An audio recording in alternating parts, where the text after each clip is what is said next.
Buenos días, iglesia. Dios les bendiga grandemente. Privilegio, como de costumbre, estar aquí disponiéndonos a servir la palabra del Señor para edificación de su pueblo. Hoy en día, mis hermanos, es increíble la facilidad que tenemos de acceder a cantidades enormes de información en diferentes formatos. Podemos estudiar, podemos aprender cosas nuevas, podemos distraernos. El Internet está cargado de enseñanzas, unas buenas, otras no tan buenas, porque lamentablemente, a pesar de que podemos edificarnos, también es posible encontrar toda una amalgama de enseñanzas falsas. Es increíble la cantidad de personas y movimientos que aprovechan esta herramienta para difundir verdades torcidas, para manipular los textos bíblicos, sacarlos de contexto y crear dogmas y doctrinas falsas y antibíblicas. Debemos tener mucho cuidado, debemos ante todo poner en oración todo lo que vamos a consumir en términos de información, para que sea Dios quien filtre nuestra conciencia y, por supuesto, pasar todo a través del escrutinio de las Escrituras, porque la palabra de Dios es clara y la podemos usar como no solamente como un escudo, sino como una espada para defendernos de esos ataques que vienen por diferentes frentes. Todo aquello que se nos presenta como un camino alternativo, como una vía fácil, menos espinada, menos angosta para llegar a Dios, es un camino de muerte. Hoy día precisamente vamos a meditar en un pasaje en donde se nos revela claramente cuál es el único camino para llegar al Padre. Y lo vamos a hacer dentro del marco de esta serie que iniciamos ya hace un tiempo, hace unos 8 o 9 meses, una serie llamada Los 7 Yo Soy de Jesús, basada evidentemente en estas 7 declaraciones que Jesús hace en el Evangelio de Juan. Están exclusivamente en el Evangelio de Juan. Jesús utiliza varias metáforas para referirse a sí mismo, las cuales comienzan con la expresión yo soy, que por cierto es el nombre con el que Dios se identifica cuando está hablando con Moisés, libro de Éxodo. Juan, a lo largo de todo su evangelio, se ocupa principalmente de presentar a Cristo como Dios mismo. Estos yo soy, aparte de tener un valor simbólico por la relación con el nombre de Dios, también nos van revelando la naturaleza de Cristo en diferentes escenarios y contextos específicos. El día de hoy estaremos meditando, el tiempo avanzado, en la penúltima de estas declaraciones y probablemente la más conocida de todas, la más citada. Yo soy el camino, la verdad y la vida. Para los que no han tenido la oportunidad de escuchar los mensajes anteriores, no se preocupen, no hay, digamos que una continuidad lineal entre ellos. Así que este mensaje y cada uno de esos mensajes es independiente del anterior y se puede entender perfectamente por separado. La declaración que nos ocupa el día de hoy es tan familiar, nos resulta tan familiar que podemos cometer el error de darla por sentada, de darla como esas cosas que repetimos una y otra vez, como si fuera un eslogan, y no nos detenemos a admirarla, a valorarla en su justa dimensión. Porque a pesar de la familiaridad, es una declaración profunda, con un alto contenido teológico, con un alto contenido simbólico y que nos refleja la naturaleza y el carácter de Cristo. Esta declaración, mis hermanos, debe o debería ser el filtro a través del cual debemos pasar todas y cada una de esas doctrinas y enseñanzas que vemos por ahí. Toda doctrina que tenga como fin establecer una relación con Dios debería ser sometida al filtro de esta declaración. Ya hemos visto a Jesús decir: yo soy el pan de vida, yo soy la luz del mundo, yo soy la puerta de las ovejas, yo soy el buen pastor, yo soy la resurrección y la vida. Pero en esta, específicamente, Él se identifica como tres cosas. Son tres en una. Yo soy el camino y la verdad y la vida. El día de hoy vamos a hacer algo un poco inusual.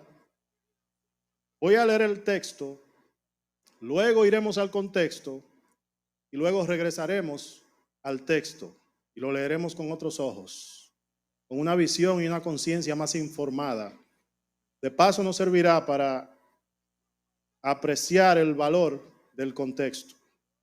Juan capítulo 14, lo pueden ir buscando ahí, Evangelio de Juan, capítulo 14,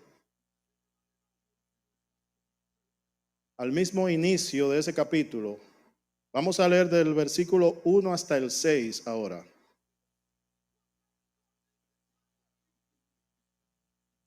Juan 14, del 1 al 6. Dice así la palabra de Dios a través de su siervo, apóstol, evangelista, Juan. Esto es Cristo hablando. No se turbe vuestro corazón. Creéis en Dios, creed también en mí. En la casa de mi Padre muchas moradas hay. Si así no fuera, yo os lo hubiera dicho. Voy pues a preparar lugar para vosotros. Y si me fuere y os preparare lugar, vendré otra vez y os tomaré a mí mismo, para que donde yo estoy, vosotros también estéis. Y sabéis a dónde voy, y sabéis el camino. Le dijo Tomás: Señor, no sabemos a dónde vas. ¿Cómo pues podemos saber el camino? Jesús le dijo: atención, yo soy el camino y la verdad y la vida. Nadie viene al Padre sino por mí. Bendita sea la palabra de Dios.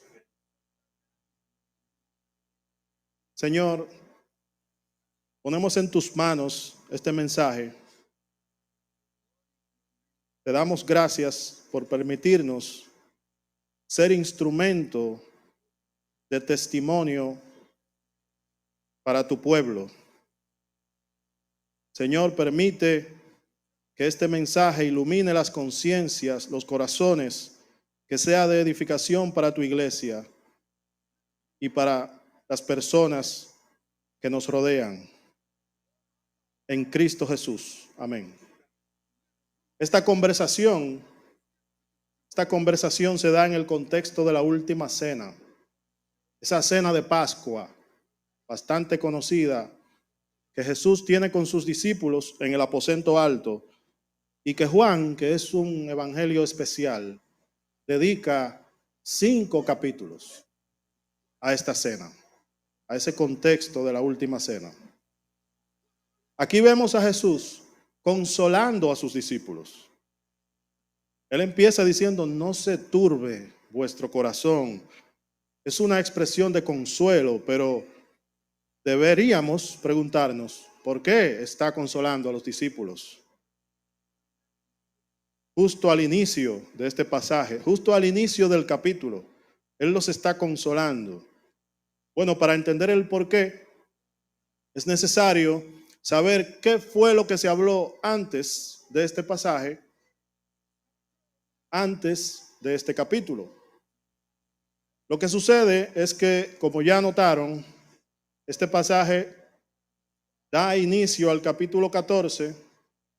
Como sabrán, la Biblia originalmente no estaba dividida en capítulos y versículos.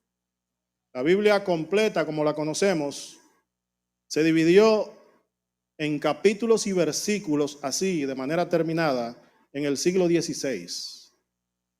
Pero a veces, con esta división, se pierden algunas cosas, o se pueden perder algunas cosas, si no tenemos cuidado, si no hacemos una lectura bien informada, una lectura cuidadosa. Podemos perder el contexto y podemos aproximarnos a un texto como si fuera un cuerpo en sí mismo, una unidad individual, cuando en realidad forma parte de algo más grande, de un contexto más general. Por eso, cuando vemos capítulos que inician de esta forma, deberíamos preguntarnos, ¿a qué viene esto? ¿De dónde viene esta expresión? ¿Qué pasó? En este caso, ¿por qué Jesús siente la necesidad de consolar a sus discípulos?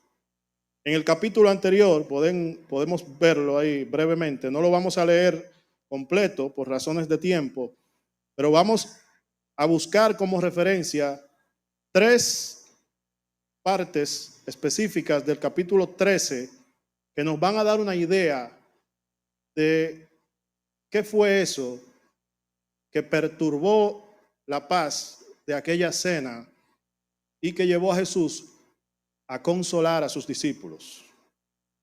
Lo primero es que justo antes de esta declaración, Jesús acababa de darle 3 malas noticias a ellos. No una, no 2, 3 malas noticias. Ahí a quemarropa, una detrás de otra. La primera mala noticia que le dio fue el anuncio de que uno de ellos lo iba a entregar. La segunda mala noticia, como si esto no fuera poco, él les anuncia que él se va y que a donde él va, ellos no lo pueden seguir. Imagínense, en medio de la cena. Y en tercer lugar, como si todo esto fuera poco, él le anuncia a Pedro, nada más y nada menos que a Pedro, el líder de ellos. A Pedro ellos lo veían como un líder, como una columna para cuando estuvieran en el campo. Él era como el líder de campo en batalla. Él le anuncia a Pedro que éste lo negaría 3 veces antes de que cantara el gallo. Esas 3 malas noticias, una detrás de otra, en la misma noche, en la misma cena. Vamos a leer 3 versículos en donde Jesús les da estos 3 anuncios. Juan 13:21. Aquí él anuncia que uno de ellos le entregará.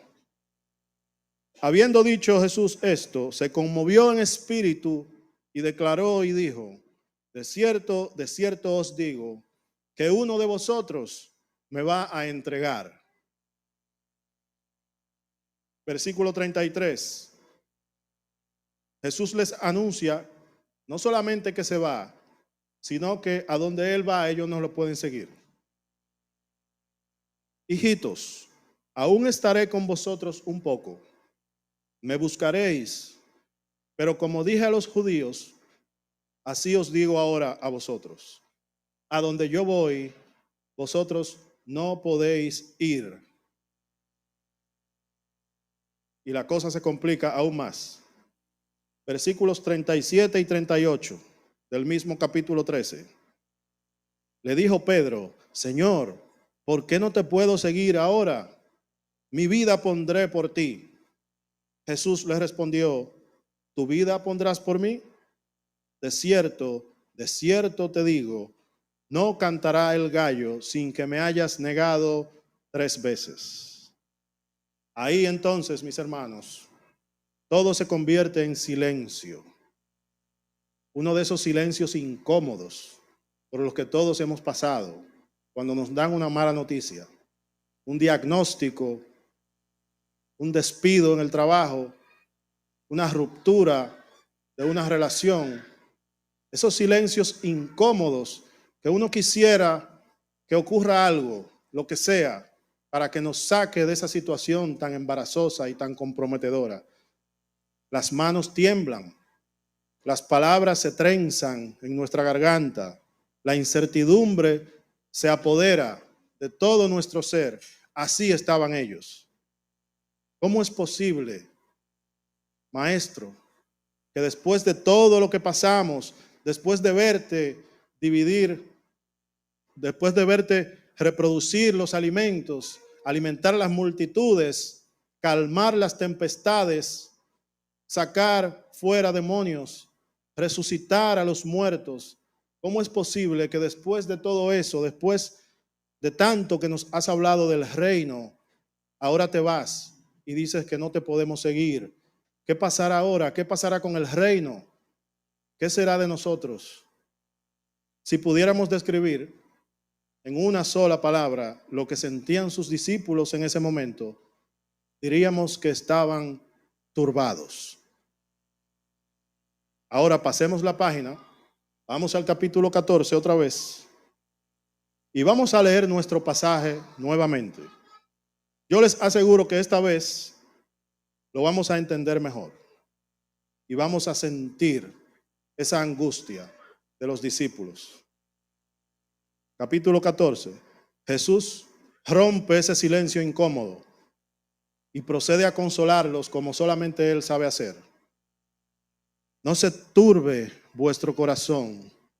Creéis en Dios, creed también en mí.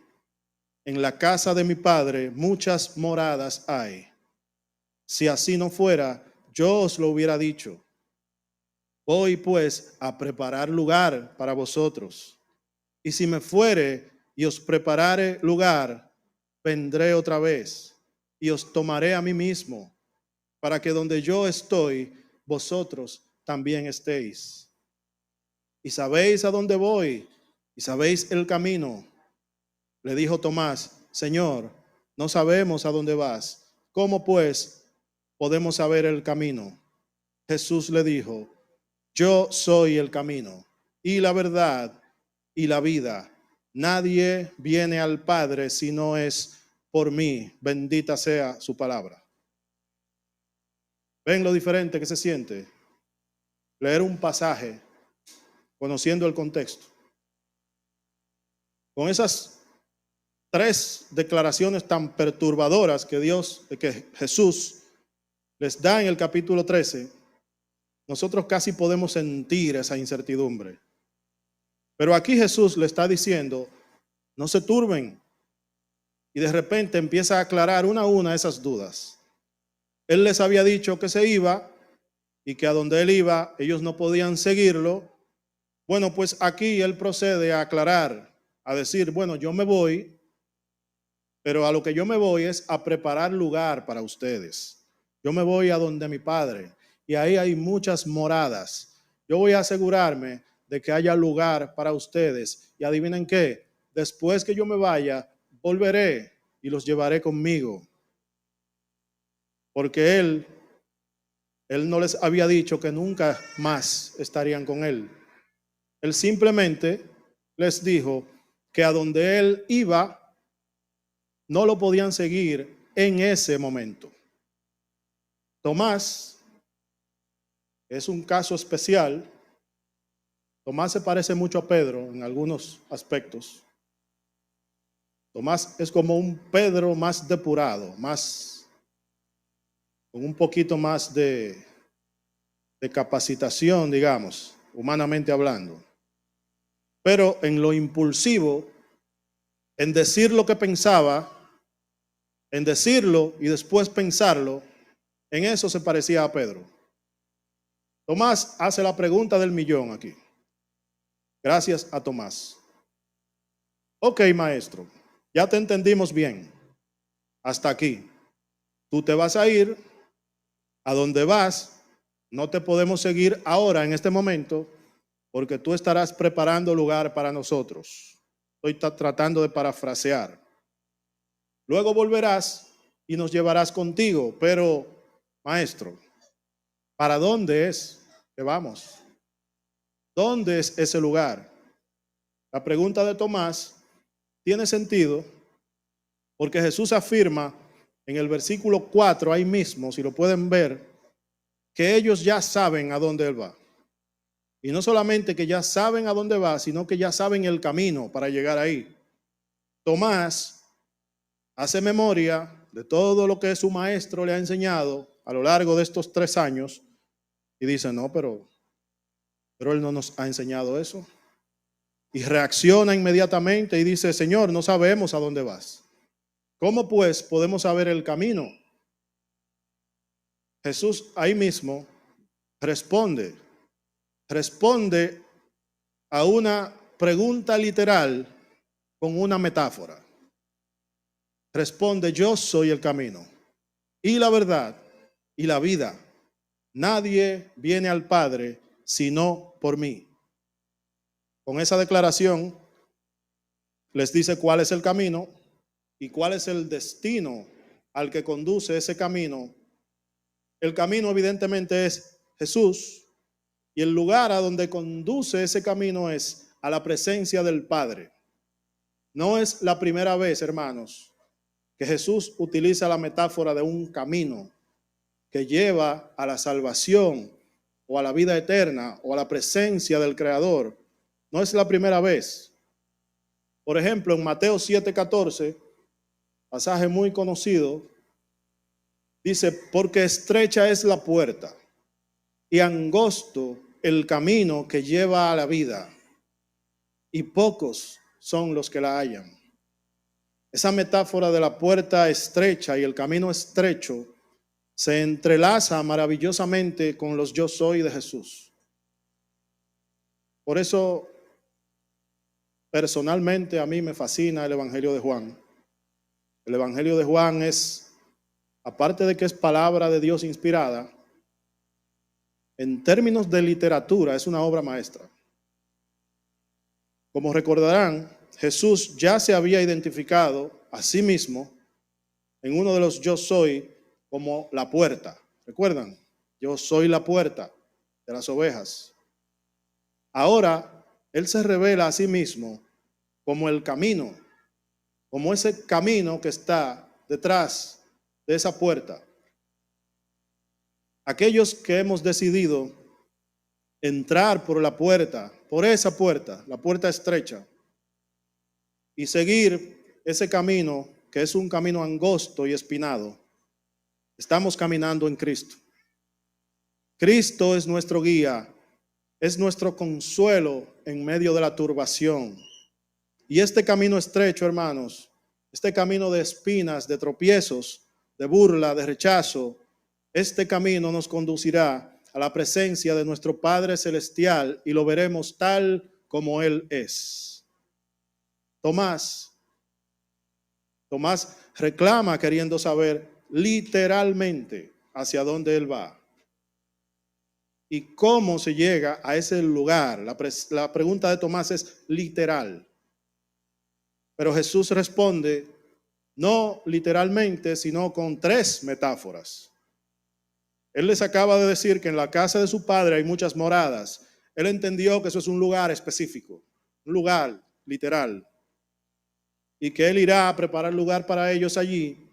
Lo que Tomás no entiende, y al parecer está tan perturbado que no logra ni siquiera articular la pregunta correctamente, es ¿dónde está el Padre? Ok, sabemos que tú vas al Padre, pero ¿dónde está el Padre? Porque si en la casa del Padre hay muchas moradas y tú irás a preparar lugar para nosotros, entonces, ¿dónde es que Él se encuentra? Porque tú afirmas que sabemos el camino, pero yo no recuerdo que tú nos hayas enseñado eso. La afirmación de Jesús, cuando les dice que ya ellos saben el camino para llegar a la presencia del Padre, se refiere no a un camino literal, a una vereda que seguimos caminando, sino a Él mismo como camino al Padre, como vía de acceso, como esa persona de la Trinidad que intercede por la criatura ante el Creador. Al afirmar que Él es el camino, se identifica no solamente como Dios, se identifica como intercesor, como esa persona intercesora de la Trinidad, que vela por la seguridad, por la salvación de la criatura que es pecadora. Él es esa cuerda tendida entre Dios y los hombres, entre el Padre y sus hijos, los creyentes. Al afirmar que es la verdad, Él está poniendo un blindaje a su afirmación anterior, porque es fácil decir yo soy el camino, pero no es fácil decir yo soy la verdad. La verdad es un atributo de Dios. Cuando Jesús dice yo soy la verdad, lo que Él está diciendo aquí en este contexto es, miren, como yo soy el camino, déjenme decirles algo.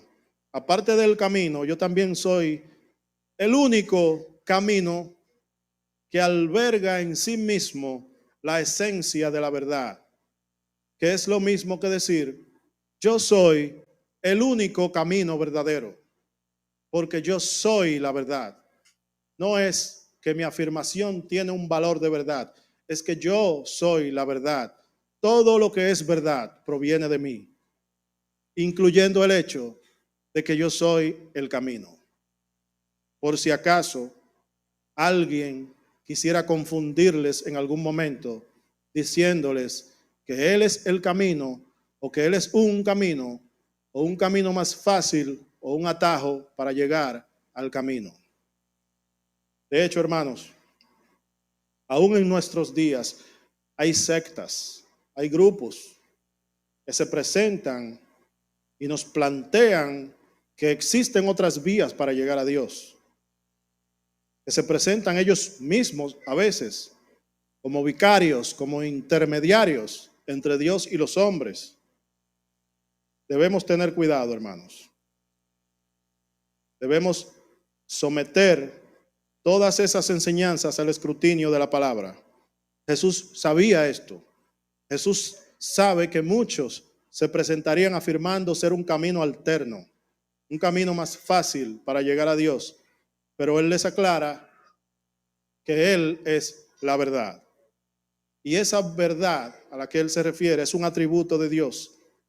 Ninguno, hermanos, ninguno de los que se presentan como vías alternativas para llegar a Dios, ni los apóstoles, ni María, ni profetas antiguos y nuevos, ni pseudo profetas, ninguno puede atreverse a decir de sí mismo o a decir de aquello que presentan como camino alternativo, que esa persona tiene un atributo de Dios.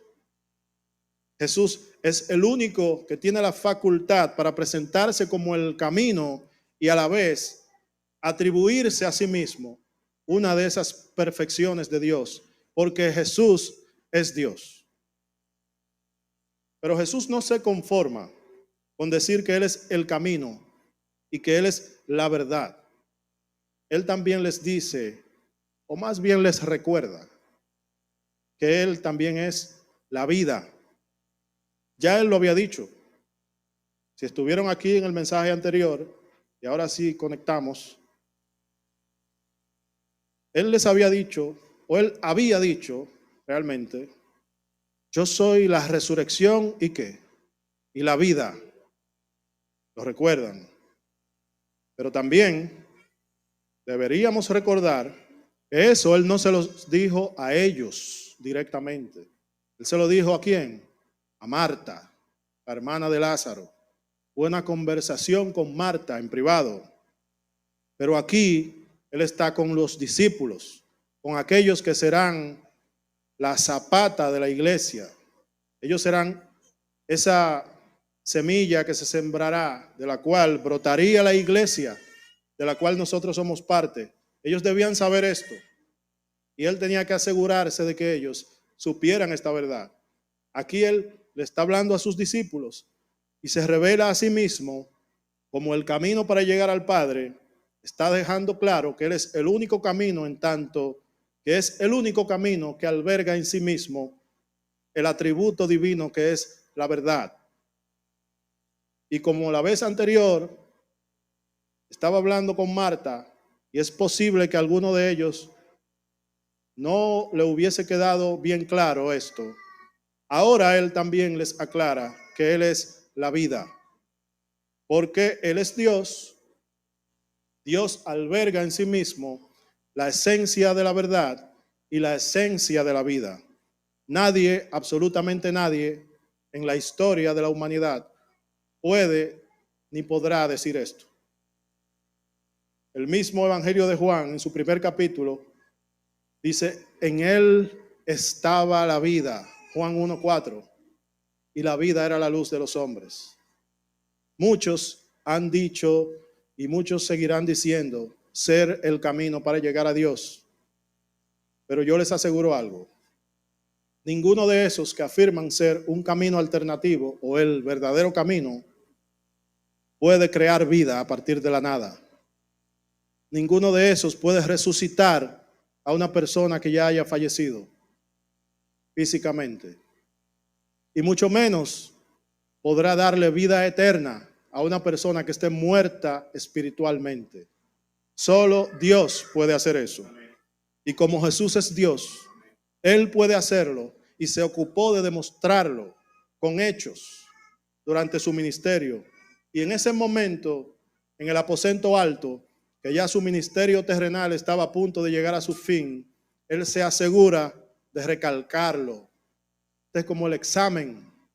Al final de una serie de lecciones, nos presentan un examen para asegurarse de que ese conocimiento estará ahí impregnado en nuestra conciencia. Eso es lo que hace Jesús.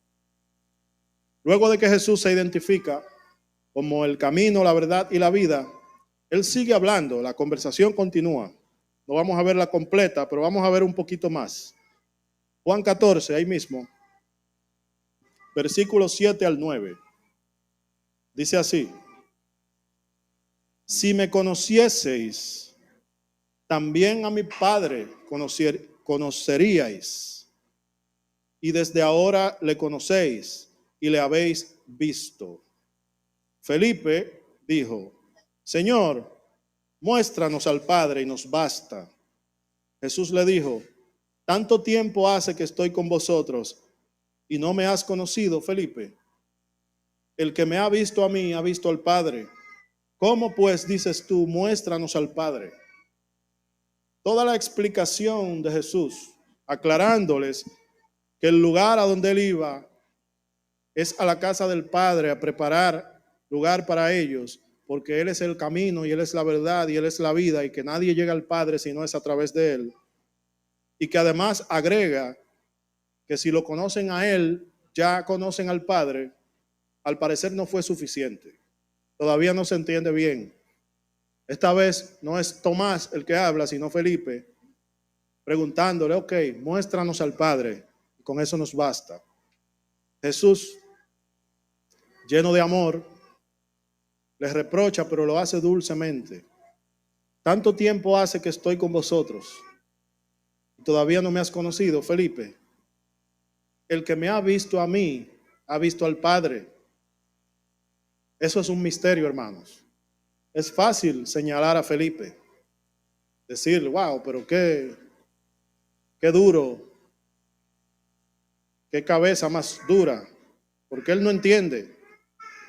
Miren, la Trinidad, ni siquiera nosotros hoy en día, con toda la revelación ya cerrada, la entendemos completamente. La Trinidad es un misterio que no estamos llamados a entender, pero sí a creer. Nuestra mente está acostumbrada a la lógica, al método científico, a la causa y el efecto.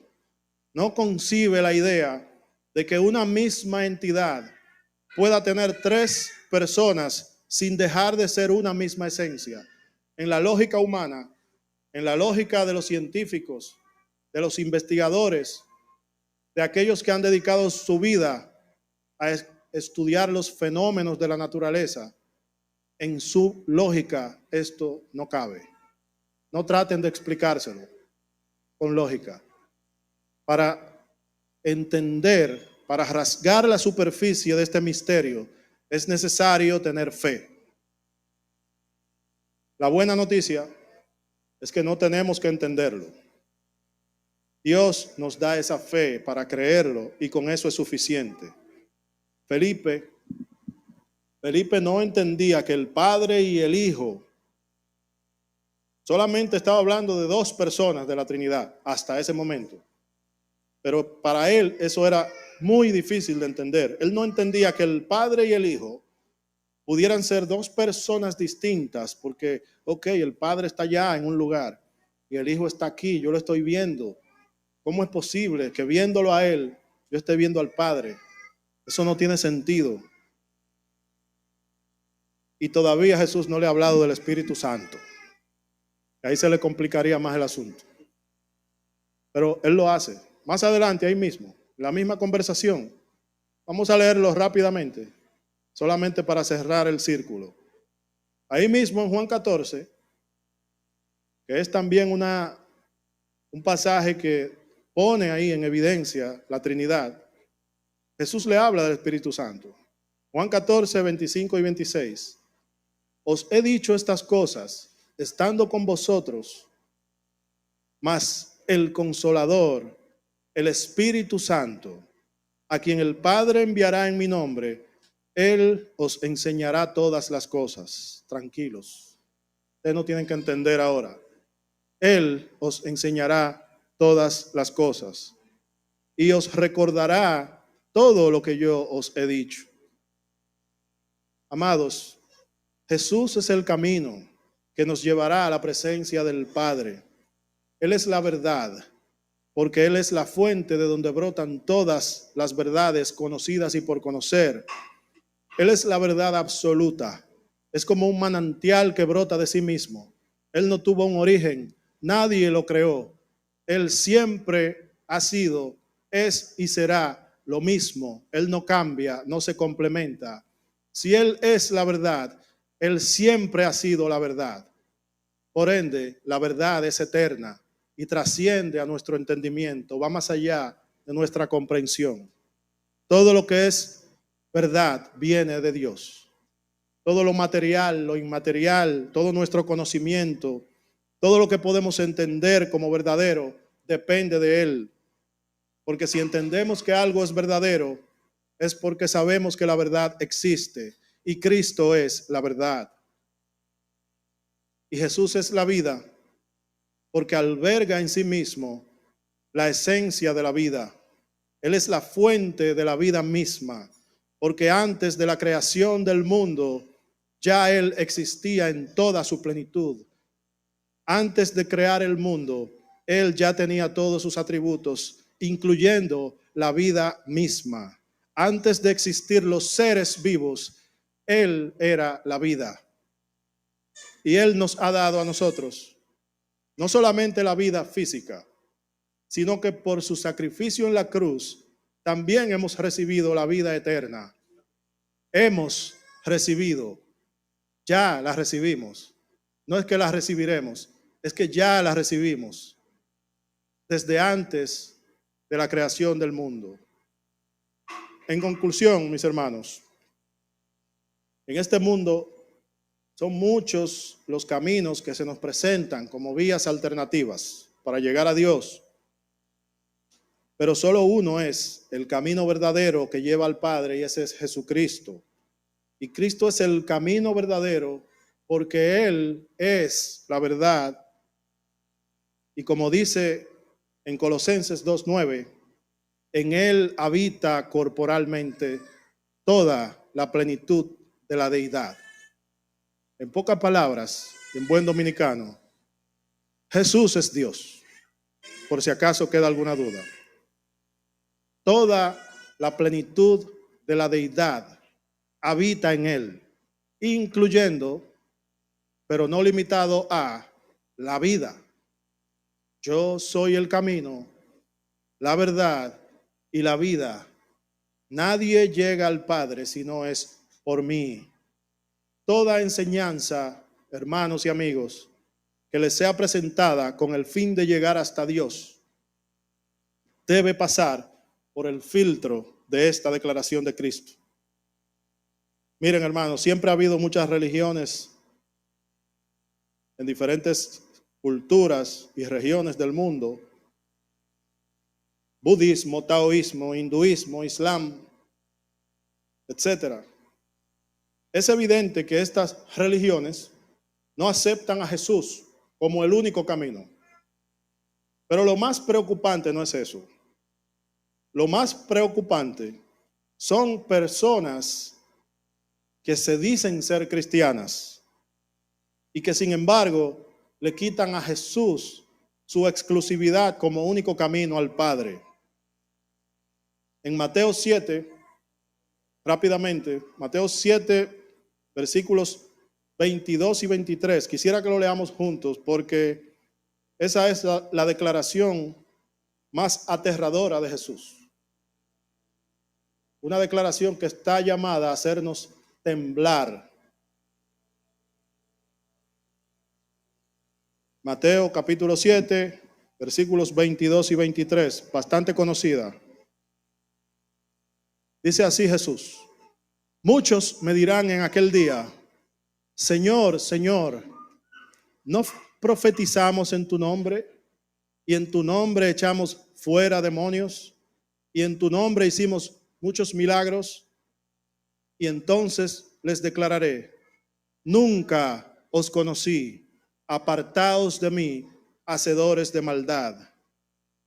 Esas personas, esto no es una parábola, es una profecía. Esas personas no son descarriadas. No existe tal cosa como una persona descarriada. Solo hay dos tipos de personas: los que están en Cristo y los que no están en Cristo. Los que se descarrían, entre comillas, es porque nunca estuvieron en Cristo. Miren que Él no dice: yo los conocí por un tiempo, pero ustedes se alejaron. Él dice: nunca los conocí, apártense de mí, hacedores de maldad. Cuídense, hermanos. Cuídense no tanto de aquellos que proclaman otros dioses. Esos son fáciles de identificar. Los budistas, los hinduistas, los taoístas, esos se identifican fácilmente. Cuídense de los lobos que se disfrazan de ovejas, de aquellos que diciendo ser cristianos se infiltran en la iglesia y de una manera sutil introducen caminos alternativos para llegar al Padre. Cuídense de la voz susurrante y seductora de aquellos que diciendo ser cristianos presentan otras verdades o tuercen las verdades de las Escrituras para presentar un evangelio fácil, para presentar un camino menos angosto o un camino intermedio entre el camino ancho y el camino estrecho, para que nuestra vida cristiana sea más fácil, más acogedora, más moldeada a nuestra percepción, a nuestros propios intereses. Sométanlos al escrutinio de la palabra de Dios y si es necesario, huyan por sus vidas. Refúgiense en la roca fuerte. Cristo es la roca fuerte y su palabra es eterna y permanecerá para siempre. Vamos a orar. Padre, te damos gracias. Te damos gracias porque tú has tenido la misericordia y la gracia de añadirnos a tu redil santo, a esa congregación de primogénitos que algún día tendrá el alto honor y el privilegio de verte tal como tú eres. Señor, tiramos todas nuestras coronas a tus pies, porque ¿qué son sino laureles secos en nuestra frente si tú no estás con nosotros? Señor, te pedimos que bendigas a todos y cada uno de los hermanos y amigos que están aquí. Ahora que nos disponemos a marcharnos a nuestros hogares y lugares a donde tenemos que realizar actividades diversas, Le pedimos que seas tú, Señor, guiando nuestros pasos. Permítanos ser luz en este mundo de tinieblas. En Cristo Jesús. Amén.